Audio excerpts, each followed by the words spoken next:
Today on the Cooligans, we are joined by the Philly man himself, Jim Curtin of the Philadelphia Union, the head coach. Yo, and he shows us his sneakers. Let's go. Okay, it gets pretty intense today. So all this and more today on the Cooligans.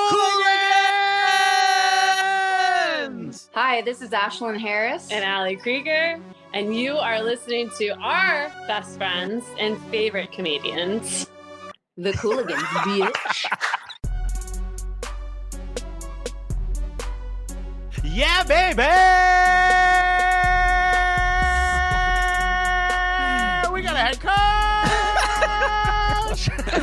Yeah, okay. Now, this is, I think this immediately just adds to the legitimacy of this show. Right? And that's the last thing we should be, is legitimized in any way, shape, or form.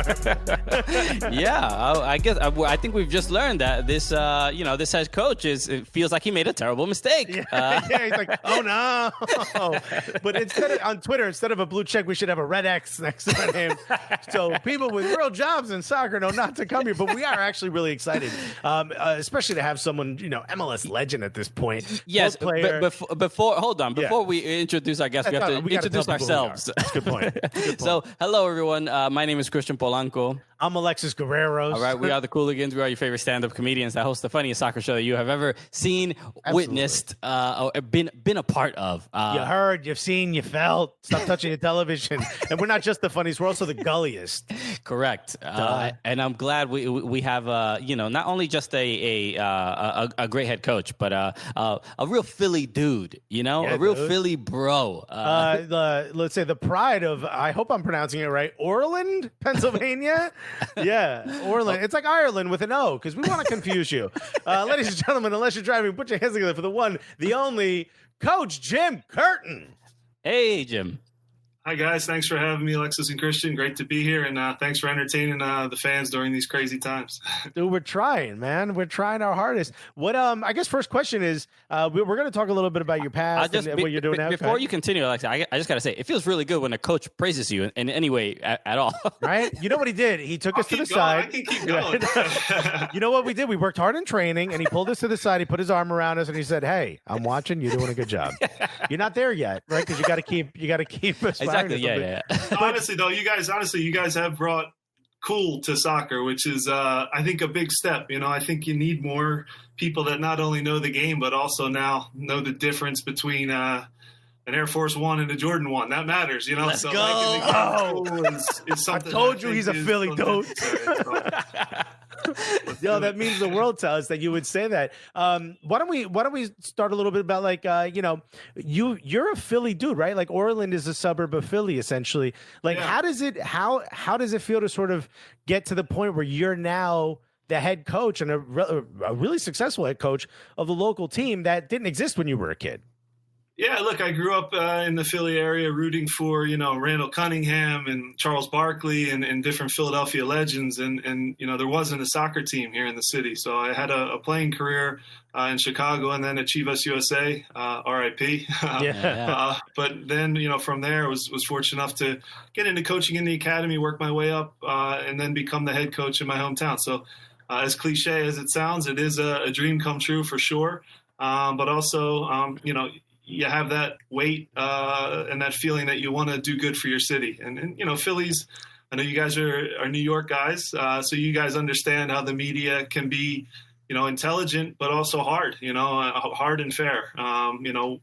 There's no better place than an East Coast city for me that, when you do have success, you're kind of, it goes a long way and you have to earn your respect along the way. So it's been a real honor, to be honest, and to work with young kids through our academy that eventually become pros is something special. And hopefully we've put a product on the field now that Philadelphians can get behind. The East Coast is very parochial. We like our own, and the Union, our philosophy is that. So. Yeah, it's been like, we went to our first Philadelphia Union game last season, and when watching it on TV is definitely a lot different than what I thought what I would expect, like actually being there. Because when we've been around the country, gone to a lot of games, you meet MLS fans in general, and some are a little bit more rowdy than others. Some can be a little rough around the edges. But Philly I'm like, oh, this is definitely Philadelphia. You know what I mean? Yeah. We went to like a local bar, and what was Sebastian Letou? He's just hanging out, with the fans.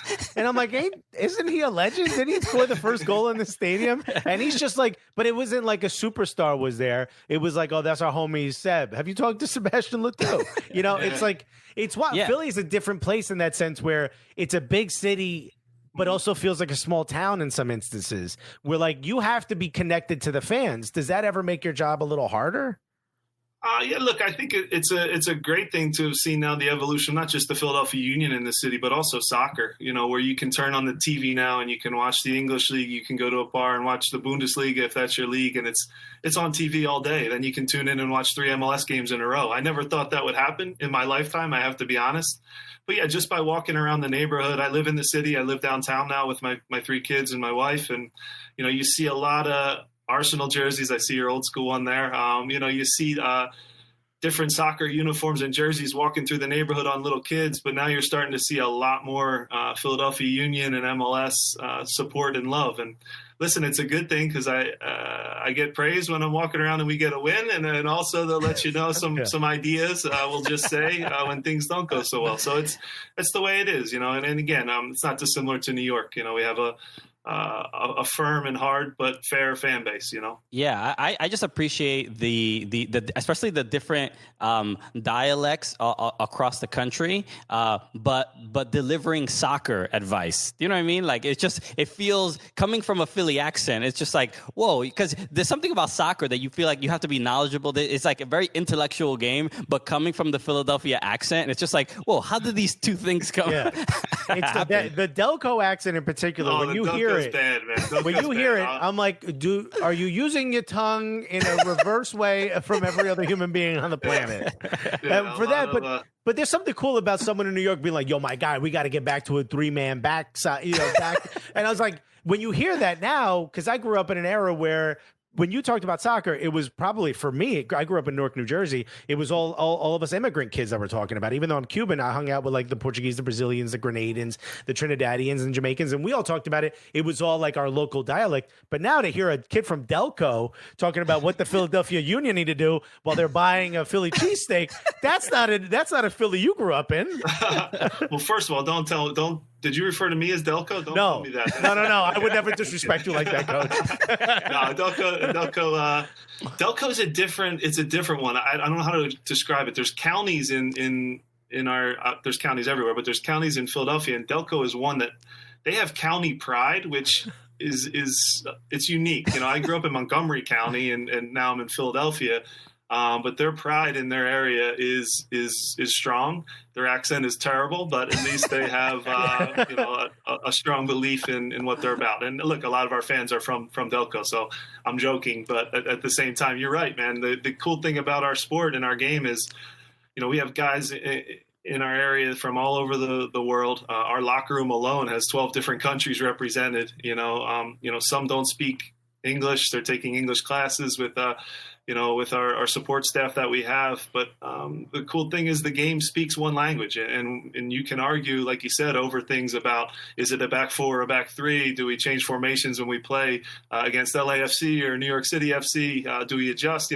So that's the cool thing. The game kind of speaks one language, and again, the diversity of it is something that truly makes it special. We were talking a little bit about what it means to be from Philly and play in Philly, or to coach in Philly, but you didn't get a chance to play in Philly. But you're kind of, your time in Chicago and in Chivas was pretty big. What did it take for you to get to that point? Like, were you always looking at a chance at playing in MLS? Did you have hopes of maybe trying, going to Europe and maybe giving that a go? But you got to Chicago. What was that like getting to Chicago? Yeah, I was a late bloomer in soccer, and the league wasn't as strong as it is now. So when I got drafted out of Villanova, it was literally a call from Bob Bradley directly, and I was sitting in a finance class at Villanova, and he said, "Do you want to come try out for this team? We're in preseason now." And I said, "Well, I'm in finance class, so maybe finish up here, then I'd come down." And he was kind of like, "Well, you have a better chance if you if you came down and joined us now, and I moment of truth, literally walked out of the finance class and cruised down to Florida, and you look at the roster that I walked into. You had Jesse Marsh, Chris Armas, C.J. Brown. You had Ante Razoff. You had Josh Wolf was there at the time. So you could reel off, I think it's like 12 or 13 names that are now coaches or assistant coaches in our league. Carlos Bocanegra was on the team, GM in Atlanta. So it was this.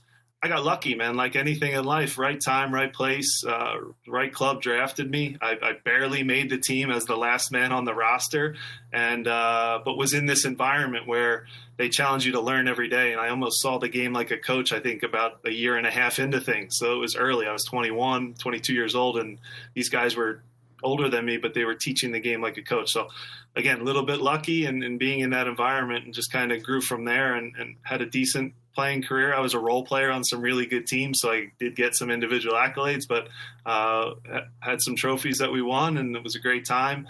Got into coaching though at a pretty young age, and started in the academy, which is something I think is good for all young coaches to work with young players, see what that's like, try things, make mistakes, and then eventually became the assistant coach and ultimately the head coach of the Philadelphia Union. So that's a quick snapshot, but overall, really fun career and fortunate to do something that I love. Yeah, as far as did it seem like a natural step or progression for you, especially working with Bob Bradley? Was there anything about his coaching style or maybe interview style with that you get from him?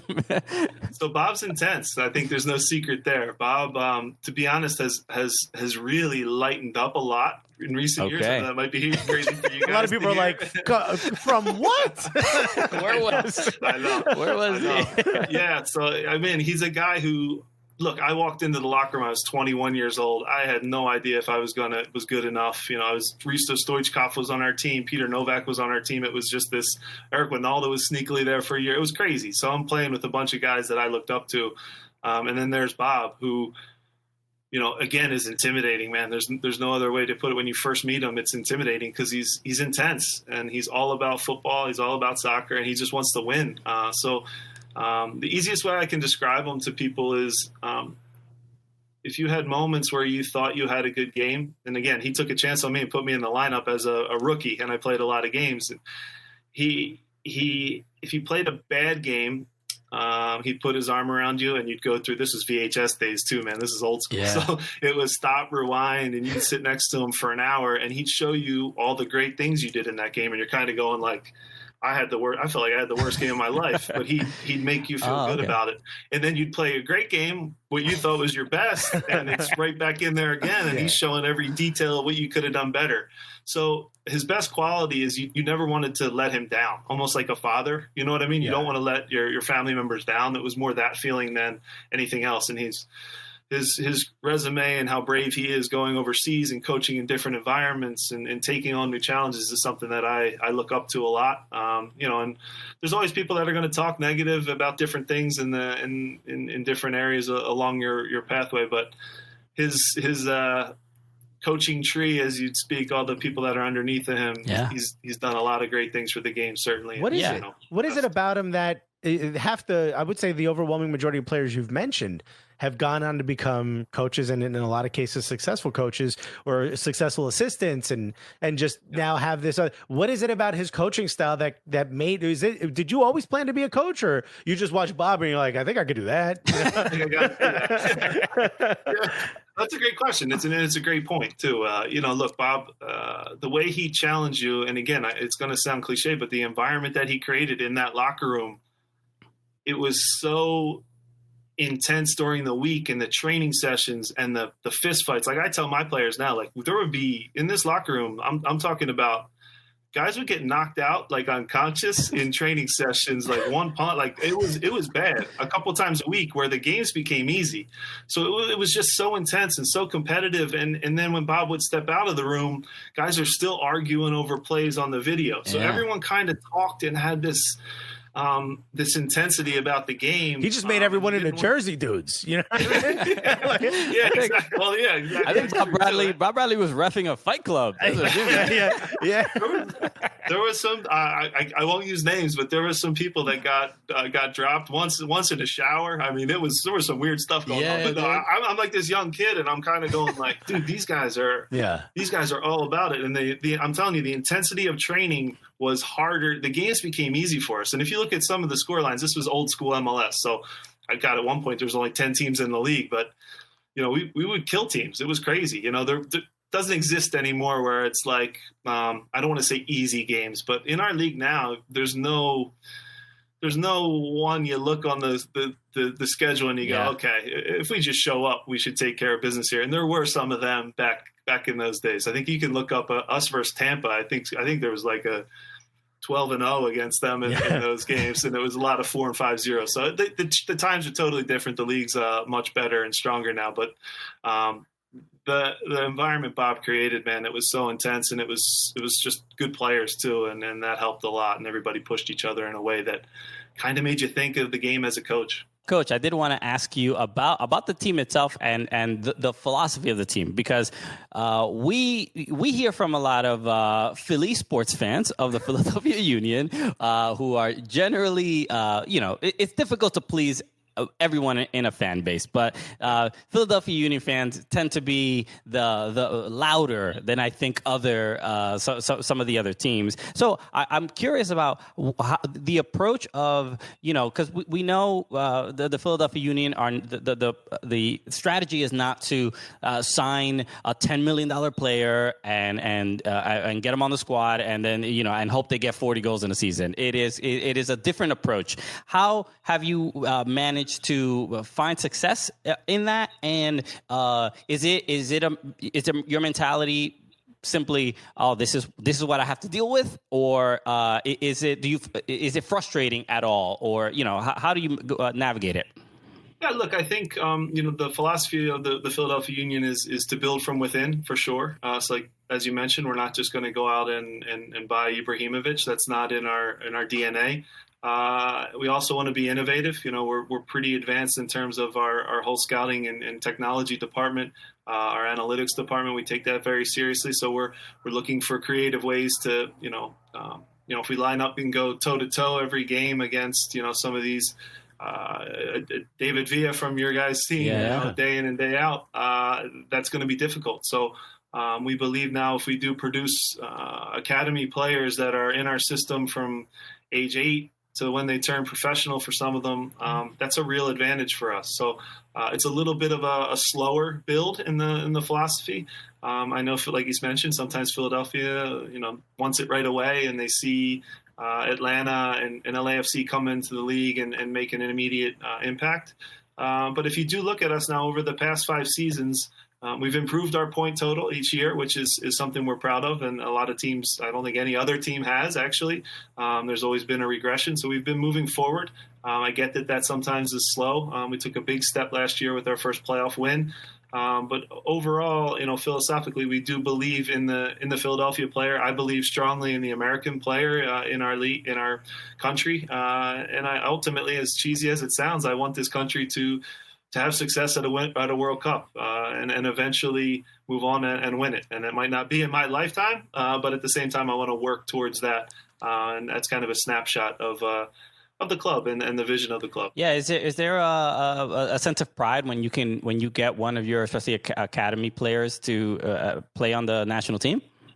Yeah, I think that's a huge step for us as a club. And look, not every kid from our academy is going to make it and turn pro. But if you can have, as we do now, 5 and 6 guys out there that know the philosophy, know the style of play we want to play, have been in the system, and they're a good 7 out of 10 every game. They're the guys that make a coach sleep well at night. And we can add a couple of really strong international players into that mix. Look, our academy aspires to produce the next Landon or the next Clint Dempsey. But at the same time now, if you can produce 10-year pros, like I said, that make a coach sleep easy at night, and you know what you're going to get out of them every day because I've been around them for so long, that's powerful, and you're starting to see it. Clubs like FC Dallas has done a good job. Our big rival Red Bull has done a good job of putting players, in the national team and in the first team. And now the Philadelphia Union, I think, is in that category of teams. And next step for our club, we're a little bit younger than some of the clubs I just mentioned. Ultimately, we do want to sell players and then invest that money back into, whether it be our academy, whether it be into a new DP, whatever it is. So there is a long-term vision for sure, and again, in soccer, you have your day-to-day, which is us to win an MLS Cup, or that's our goal. You have a 3-year plan and then maybe a 5-year plan, but ultimately winning and success is the only thing that allows you to kind of drive towards that plan. And that's kind of the equity we have right now with our fan base is we're actually having success on the field. Yeah. So that's a good thing. It says a lot too, because I remember a few years back, you were kind of on a hot seat for the lack of a better term. And it seems like from that point, it's almost sort of solidified Philadelphia Union. And maybe it comes from your direction or maybe it comes from something else, but it seems like doesn't matter what's happening. It doesn't, the fans were angry about not having a big name player and whatnot, but it seems that regardless of what happens, you're able to sort of get the most out of your players. What is that a system you've inputted? Is that something that comes from the Philadelphia Union way? What makes it so that you're able to get the most out of your players? Yeah, look, your point is totally accurate. There was times I was a young coach that was kind of finding my way, and there was some chaos in and around me, and there's always noise, certainly from the outside. And I've had, I think, 4 different sporting directors in 5 seasons, so there's different philosophies come in. But I've always looked at that as a positive. For example, we had Ernie Stewart, who was very possession based, and he wants to keep the ball and like a Barcelona type. And I took different ideas from that, and we became a pretty darn good possession team.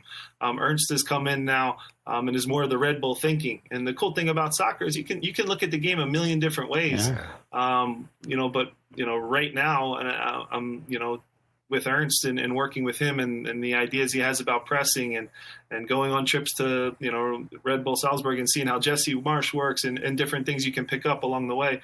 I think we've got a decent blend of those two things. We're certainly working harder to get better against the ball. That's our big goal, so you watch modern soccer now and it's the Liverpools, the quick counterattacks and just how good they are defensively to how quick they can transition from defense to attack. And that's something that we're working on as a club right now. So in a long-winded way there, I've had a lot of different leadership, but I've learned a ton from each, and I respect all the guys that I've had the opportunity to pick their brain and learn from and grow as a coach. And whose offensive philosophy is it to hit the let Ilsinho out of the cage button? Yeah. Wait, we need a goal? Oh, just bring in Ilsinho. That's the other thing, So again, I think Ernst has come in and instilled an incredible new philosophy with them throughout the whole club in terms of playing high pressure and winning balls and scoring. But none of us can take credit for what Ilsinho does, man. I mean, what a luxury I have to just kind of, once it gets up around 40, 50 minutes gone or 60 minutes, whatever it is, you put him in there. And guys, I'm telling you, you guys don't get to see the good stuff. The good stuff's in training when he's really like, I got nothing to lose. He does things to guys that it's unbelievable to see every day. He's so special, and we're really lucky to have him. And can change a game instantly. If he was on your Chicago Fire team, a lot of fist fights. A lot of angry guys, man. Yeah. A lot of angry guys for sure. We got more with Coach when we get back after this.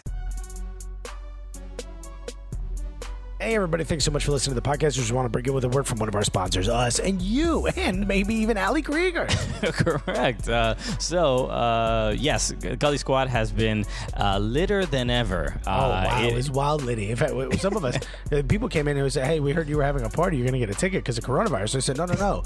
It's just Gully Squad. They said, all right, well, then please continue. I'm sorry I interrupted. Okay. And then I tipped my cap to the officer. Gully Squad has been and again, especially during this quarantine, we've spoken about how it is more than just just getting some extra content. It is becoming a very much a full-fledged community of people sharing ideas, sharing stories of comedy, everything. So and yes, you may have heard recently we did a Zoom call. We did the first Gully Squad happy hour, and that wasn't even us. That was just the Gully Squad members putting that together. Shout out to Peter Garcia who had the idea initially, and he wanted to get drunk with other members and let's go. Yeah. And let me tell you something. I think it started around 6 p.m. It started at 6 p.m. Yeah. I logged back in at like 11:30, and it was still happening. Dude, bro, that's how we do it. Gully Squad, bro. Gully Squad. It ain't called Softy Squad, my guy. Okay. Also, how did you know my nickname in high school? Yeah, that's the the Mr. Softy truck subscriber service. Actually, I got it after prom. It was first time drinking whiskey. It was a lot. Yeah, you know what? I hate that it stuck. I'll be honest. Yeah. No, but if you wanna, yes, the Gully Squad happy hour was unbelievable, and we had a special guest join us, Ali Krieger of the Orlando Pride and the U.S. Women's National Team, two-time World Cup champion, just hopping in Zoom calls with us. Christian, how many other podcast fan group Zoom happy hours do you think two-time World Cup winners be hopping into, or someone on the cover of People magazine? I can't look. I'm rifling through all my paperwork. You hear it, right? Okay. I'm trying to get through it. I honestly cannot find anything. I have the records. I'm trying to add it up right now, and you can hear my calculator with the paper. You can hear it going. Ding! There it is. And look, it says 0. The number is 0, so you can stop rifling through all your paperwork with your what are the printer with that all the paper was like dot matrix. Yes. Dot matrix. Yes, your dot matrix paper. You can stop looking at it, dude. No, but I can't let it go. No, keep it for sure. Keep it because you need the records for 7 years for tax reasons. What I'm saying is you can stop rifling through it for this. Okay. Well, we'll get through this break then. Yeah. Yeah. Look, those are some of the things that are possible if you join Gully Squad. There's a lot of fun. Not only is just cool content, but fun surprises like that. And we are actively trying to make it more than just just sending you an extra 20 minutes of a podcast a week or a month or whatever. We're trying to offer Gully Squad members a genuinely fun experience, similarly to what we get to have. We're trying to put out something really, really fun and cool. And it's all the stuff we would have wanted when we were just soccer fans and didn't have a podcast or a TV show. It's like, this is what I would have loved to have been hanging out on some conference call or something like that. And all of a sudden, a two-time World Cup winner just hops on from, her backyard, just hanging out. Sure, it would have been nice if Ronaldinho would have called from prison. Dude. Imagine we were his only phone call. How lit is that, dude? He's like, I ain't even trying to get out, dog. I just want to say what was good. I just made this phone call to say it was good. I don't need to talk to no lawyers. Get the Gully Squad on the phone. Hell, dog. What are my lawyers going to do? I did this shit. All right, so please join Gully Squad. Go to soccercooligans.com and hit the Join Gully Squad button. I promise you, it is as fun as these breaks. We have a good time with it, and you'll have unique experiences and really cool things, and you'll help the show grow. So please do that. Soccercooligans.com and click on Join Gully Squad. All right, we're back with Coach Jim Curtin of the Philadelphia Union. You brought something up before. You said your big rival, New York Red Bulls. Why isn't DC a bigger rival? It's so close to you guys. And are you just not going to have one of these bloodthirsty rivalries until Pittsburgh gets a club?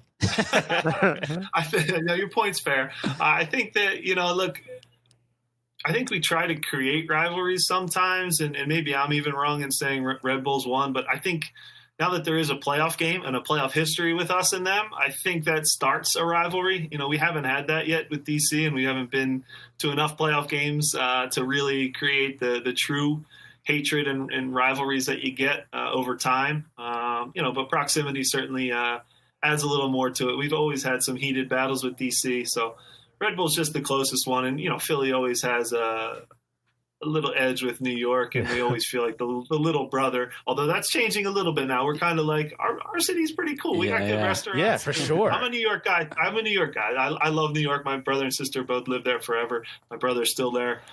So again, it's a great city, but it's just natural back and forth and joking around. Can we talk about that playoff game with the New York Red Bulls a little bit, because that was one of the I think it was one of the greatest ever MLS playoff games. It was exciting for us where we were sitting, Coach. You guys were probably happy, I think. Yeah. You're both New York City fans, right? Yeah. Okay. Good. So what was how did you sort of approach that game, especially when going into extra time and the insanity? Were you worried about the fatigue? What was it, the exact mentality? Because the game was just unbelievable. It was wild, and you ask how I approached it. I obviously didn't approach it good from the start because we got down 2-0 pretty early, and that was tough in our home stadium where you could almost feel over the crowd like here we go, that negative energy started to creep in. There's so many little moments in that game. They just replayed it back here in Philly. Obviously, everybody's staying inside and staying safe and healthy right now, but they just replayed it, and there's so many small moments. Bedoya's goal to make it 2-1 gave us life again, and then Andre makes a mistake to make it 3-1 before half, and you're back down 2 goals. Yeah. But the message at halftime was, we actually played a good half. We just made some big mistakes in front of goal that we need to clean up. We were creating chances. They had an injury or two to players. If you go back and watch it, the kid Sims gets hurt and has to go out with the concussion. Right. So that challenges their depth a little bit. We have the wild card of throwing Ilsinho into a game late, which helped a lot. The craziest moment, I could talk forever about that game, so I won't bore you guys, but the craziest moment that would have been the all-time worst, biggest blooper, whatever you want to call it, like Leon Lett type fumble in the end zone, is when we actually scored to make it to go up what we thought was 2 goals at the time in extra time. And Marco Fabian, Fafa, and who else was over there? There's one other guy that was over. Oh, and Sergio Santos are overtaking selfies with the fans. There's literally like 5 seconds left. It's like the last kick. The goal gets called back. We're right. Yeah, I remember this. 6 guys on the field. That's it. Because everyone else is getting the gram late. Exactly. And they're literally jogging on. They're behind Luis Robles, who's like taking the final kick to put it in our box. If we don't win that head ball and they score and tie it, that is an all-time disaster. Just moment. Blunder. But there were so many wild things in that game. That was a cool one as a coach to be a part of. But man, my players just was so proud of them. They left it all on the field and then sent the Philadelphia fans home happy. This is my question for soccer coaches, because the joke is, or sometimes it's said that you can only coach during training and at halftime. When you're out there, you're essentially yelling at the players that are closest to you, although your voice carries a little bit. What is it? During a game like that, do you look over your assistants and go, "This is a good one"? Are you in that mindset? What are you focusing on, or how can you even see the field at that level? Yeah. What are you really looking at? Your point's amazing, and I've actually had discussions recently with different coaches in the league, and it's I think we're going to get to a point, because my view of the game is actually the worst view possible. Yeah. I'm so low. It's chaos. Everything's 100 miles an hour. You can't really make plays out. I think it'll eventually get to some head coach is going to have the guts to do it and take the first step and have his assistants be down there, and he goes to the top. I'm being serious, almost like an offensive coordinator in football. Someone's going to do it eventually, and it's going to I do believe that. But to your question, you can feel – I'll use our LAFC game before this whole thing got stopped. The speed, the intensity of that game, where I look at Pat Noonan and he looks at me, and Oka Nikolaev's my other coach who played 20 years in the Bundesliga, and he's like, "Yo, this is a different level game. It's going. Both teams are going at it, and there's no time to think." So you can feel that when you're down there for sure. I do agree with your point. When you train so hard during the week and you prepare them as best you can, once the opening whistle blows, as a former player, you feel helpless. You kind of look out there and maybe a guy's struggling and they look over and, they're kind of give you the blank stare of what do I do with Josef Martinez, and I kind of go, I don't know, I can't help you. You know, you're on your own, man. It's tough. You want to help. It's just it's a difficult feeling sometimes when the game plan maybe doesn't go as planned. You know, it's the old famous Mike Tyson line, you know, everybody has a plan till you get punched in the face, man, and you have to be able to adjust. And the players, you hope you prepare them, not just for the game plan, but also if X happens or they change this tactically, how do we counterpunch that? So you're trying to have them as prepared as possible, and sometimes it goes great, and sometimes it doesn't. You guys are stand-up comedians, right? Yeah. Like, I listen to a ton of stand-up podcasts now, so I'm a big fan of, you know, whether it's Bill Burr or Joe Rogan or Chris D'Elia. You hear these guys talk, and I'm being dead serious. When you hear the euphoria of when they have a great set, it's a great feeling, just like a coach. But then they also talk about, and these are the best, right? Yeah. These are the best guys at it. They still talk about bombing, and I actually love hearing them talk about, when Bill Burr is talking about, like, oh man, jumped into the Comedy Cellar and I had a shocker. Like, to hear him talk about that, it's just like that, guys. It really is. Yeah. I think it's the closest thing. I don't know what stand-up is like, but you got to be brave to do it. But that connection, I think, is a real one, because when I hear them talk, it always gets me a little bit like, God, that's exactly like the feeling of coaching when it goes good. But then you get humbled so quickly too, man. You think you have the answers for a second, and you think you're really doing well, and then all of a sudden you get smacked. When all this ends and we're doing stand up again, Coach, if you could be a resource for us, if I can call you and tell you about how I bombed, anytime. Man, it would really. It's a healthy feeling, because I have to stand there on the sideline too, and I'm looking out, going like, the fans are on you, and you're kind of. I'd say the only soccer player that doesn't understand, that I couldn't relate to, or that couldn't relate to a comedian, is a goalkeeper, because when they mess up, they just yell at the defensive back line. I can't do that. I can't do that. It's like blaming the audience. I can't be like, yo, this mic stand. It's the damn mic stand. You know, I got nothing. I'm by myself bombing up there. Coach, I wanted to talk to you about something a bit more serious, but this was cheesesteaks. Are we going to talk about cheesesteaks? We're going to break this down. I heard serious. No, I wanted to talk about pork. Anyway, go ahead. The moment with your captain Alejandro Bedoya during, after another tragic shooting, another tragic mass shooting. He made global news when he, as a player, after scoring a goal, grabbed the microphone and he yelled, basically, we need to end gun violence now. Putting out a call to government, to Congress, and you were very publicly supportive of him. How did that, look, I'm not saying I don't think it was necessarily planned. I don't think he planned it. It wasn't. But like, how did that sort of affect the team? How did it affect Philly? What did you think? And from a professional perspective, what was the thought process and of how to quote unquote handle it? Even though I'm 100% supportive of what he said. Of course. And first of all, I was proud. I was really, really proud when he did it. And the thing is, with Ali, it was not one party or the other. It was just the comment of, ending gun violence, which we all have to be on board with. Nobody likes violence. And, again, certain people are still going to like guns. But, the message that he gave was one that was strong. It was brave. And it's one that I fully supported. To do that, as our captain, as our leader, and I can 100% say it was not planned. It was, at least I didn't know about it. If it was spontaneous. It was powerful. And I think it makes me proud, and it made the club proud. It's what we are, I think, as a club. Look, we have a young roster. We have a fearless roster, and we're not afraid to challenge things that we don't think are right. Maybe that's your guys' term, gulliest. Yeah. Are we close? Are we getting close a little bit? That was gully as hell. You want to empower your players to be brave on the field, but also off the field, man. These guys so often are just, everyone thinks they're like superheroes or different things.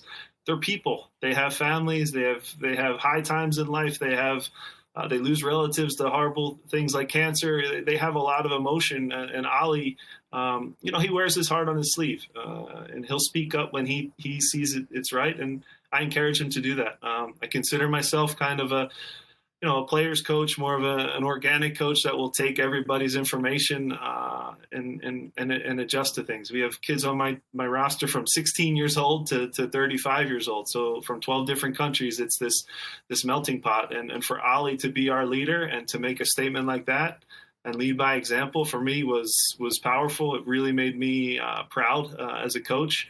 I think it was, in a way, one of the biggest moments of our season. 3 points was nice on that day, and winning 5-1 in DC was great. But that was powerful, man. That was awesome, and something that I'll never forget. And Ali's. We've been together now for a while, and there's no better person to lead your team and represent your city than Alejandro Bedoya. I also loved how he handled it after that. Just like, just someone who's clearly someone who should be a captain, someone who's like not afraid of answering the tough questions and getting back in there. Because to me, it just seems insane if someone's saying we got to end gun violence and everyone's like, no. I'm like, so you want more gun violence? You know what I mean? Like, you understand what you're getting mad at here, right? Speaking of Alejandro Bedoya, and you mentioned a little bit about comedy. One of the Bill Burr's former openers, now a headliner on his own, Paul Verzi. I don't know if that name rings a bell. Yeah. Good friend of mine. He shot me a text message. He goes, you know this guy Alejandro Bedoya? And I was like, yeah, dude, I've heard of him. I do a soccer show, And he goes, I'm staying at the hotel with his team. He goes, he went downstairs to get breakfast, and I guess he crossed paths with your Union team. And he goes, "What city? Do you remember? What I city? don't remember. I'm thinking it might be Dallas. It might be Dallas or Houston. But he shot me a message. He goes, "Yo, that guy's got nice sneakers." He's like, I asked him about his sneakers because Paul Verzi's a sneakerhead, and he goes, Bedoya's like just rattles off like these are the 3 exclusive X plus X, like the exact collab, like the specialty of the sneaker. And he goes, told me play soccer. He's like, you might want to talk to him. Maybe he plays at a high level. I go, buddy, he played for the national team. And he goes, all right, well, I just know him as a sneaker guy. So Paul Verzi knows who Alejandro Bedoya is because of his sneakers. Has nothing to do with soccer. That's awesome. My guys have some good sneakers. Alejandro's towards the top of the list for sure. Okay. It's the one thing maybe I can still kind of stay cool with them with. Because I like sneakers myself. Yeah, it's hilarious. But no, Ali's the man. Ali's the man. Well, I'm curious. What's your favorite sneaker? What's your main thing? I'm a Jordan. I'm old, so I'm 40 now. So I'm a Jordan 1 guy. I like the low tops. I got a pair on. Okay. Prep check. Oh, you got to go give me the. Ooh, with the UNCs. Yeah, the UNC Jordan 1s. Okay. I'm into sneakers. I like it a lot. I like them a lot. I'm not like wait in line for sleep overnight like some of the people around the corner from me do at the sneaker stores. But wouldn't it be hilarious to see Jim Curtin on the line with have a tent set up to some Jordan, just reselling? You're messaging your academy kids like, I'm gonna get it for 3. What size you need? I know Don Garber's also a big sneaker guy. Have you ever talked to him about sneakers? I haven't actually. Yeah, no, I haven't. That's awesome. I know he always looks sharp. He can dress. That's for sure. So and he's got the. He can buy the good sneakers. Yeah. We got to go down to Philly, do a little sneaker shopping with Jim Curtin. There's some good spots. There's some good spots. We should. Yeah. So we have our Gully Squad, which is our more dedicated fans, and they have they sent in some questions. So I wanted to send one over to you. And this is I'm signing up. I'll sign up right after. All right, dude, they'll lose their minds if you did that. But they this question comes from Mike Thomas, which I feel like it might be a name you know. He's a big Philadelphia Union guy. I know he asks a lot of questions, goes to live events. You probably even met him already. But he asked, since you grew up as a Philly sports fan, what's the meanest thing you've ever said or yelled at about one of your own players or coaches? And he's saying that this comes from a place of love. Like, how did you encourage someone by either being mean or rough with them? So is this the meanest thing I've ever said or the meanest thing I've ever seen? I've seen some bad things. Well, you know what? Let's as a caveat, let's get that as well. And the worst thing I ever saw a Philly fan do was actually Eagles Tampa Bay Bucks playoff game. We had a fun tailgate. It was getting late. There was a guy in a Bucks jersey walked in front of us with his kid in Bucks jersey. He got harassed really bad. he started to run his mouth. It was a mob mentality kicked in. Yeah. They got this guy, and it was not pretty. He got beat up while his poor kid is standing there. I'm not doing. Why am I talking negative about Philadelphia? Now you guys trapped me right into it. This is the worst thing I saw. So okay. Anyway, the cops came over and they took the poor guy with the Tampa jersey wound up with his kid going in the car, and I just remember looking at it going like, this isn't right. Yeah, that's too much. Bad stuff. Sorry. Hold on. I have a question from Sean Forsyth, which is, what position would Gritty play on your club? Gritty, the famous mascot. Yeah, the crazy mascot. He's kind of a jerk too. He would probably be. He's got the girth, so throw him in the goal. I was thinking the same thing. It's hard to get one past them. Plus, what's more intimidating than if you're one-on-one with him, those googly eyes looking at you? Yeah, exactly. So we have another question from a fan, a Gully Squad member. He asked, this is from Sean Mateo. He says, if you could change the outcome of one game in your Union coaching career, what game would it be? That's easy. Well, there's three of them. The 3 Open Cup finals, man. Those were tough. You know? I would actually take,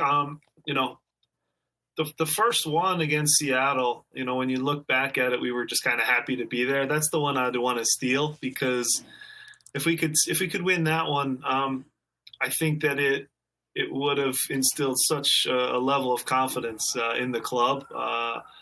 And that one was tough. They got Clint Dempsey over. They brought Obafemi Martins off the bench in that game. I go back and look through it, but that was a tough one.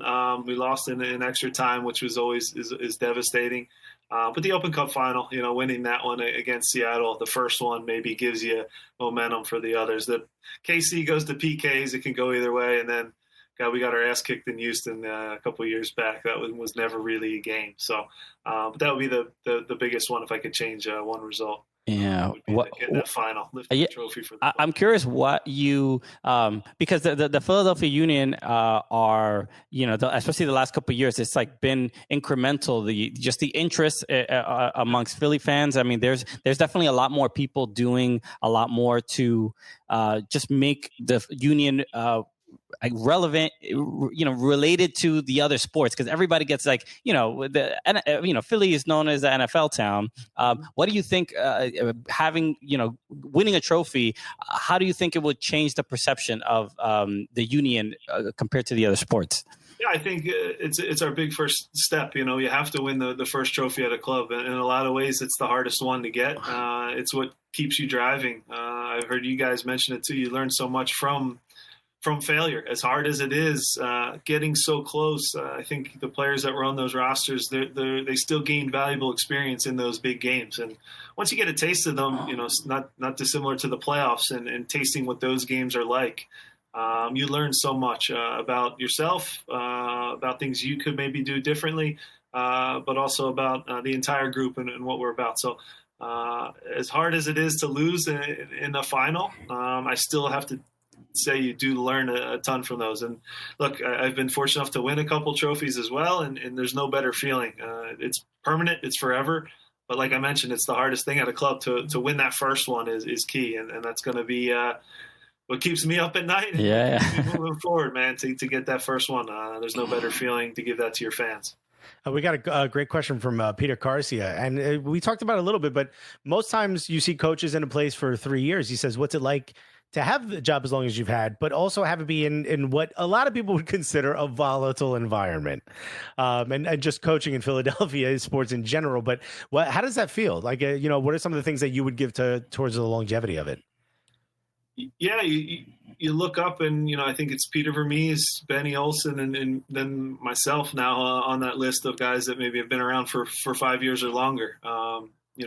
Caleb Porter would crack the joke once a year in the very first start of the season. They have a picture with all the head coaches, and he would look around and he would always say, just make the picture. That's the goal. Just make the picture. Yeah, it's so simple, but you kind of look around and go, yeah, 8 or 9 of these dudes aren't going to be here next year when we take this picture. Don't be one of them, So, and again, it's a challenge. Each year has different hurdles. I've been very fortunate to have an ownership group in Jay Sugarman, Richard Leibovich, and Richie Graham, who they did have this longer term vision. So they did let me make some mistakes, to learn along the way. Look, I was 34 when I was named the head coach, and I will say, I know I'm supposed to say, I knew everything and I was ready. I wasn't ready. I wasn't ready at all. I learned on the fly. I think I've grown from that. I think the longevity piece, look, it's pro sports, man. Not many coaches last. This is going to be my 6th season. Not many last that long, and I'm aware of that. But again, to do it in my hometown now is something that kind of drives me a little bit more. And we have had success recently, and I want to keep that going. Of course. And when it comes to the coaching during this lockdown, during quarantine, what's the connection to the players and making sure that they're still fit in case the games start up again? How are you handling that? Initially, you just want to connect with them on the human level. So initially, the first thing was FaceTime with each guy. Make sure they're healthy, make sure they're safe. Again, we have 12 different countries here. We have young kids that are here by themselves with no family members. So it's hard on the human level, first and foremost. So anything I say soccer from here on out is going to be just recognize I value that the most. Everybody's safe and healthy. That's number one, and that's most important.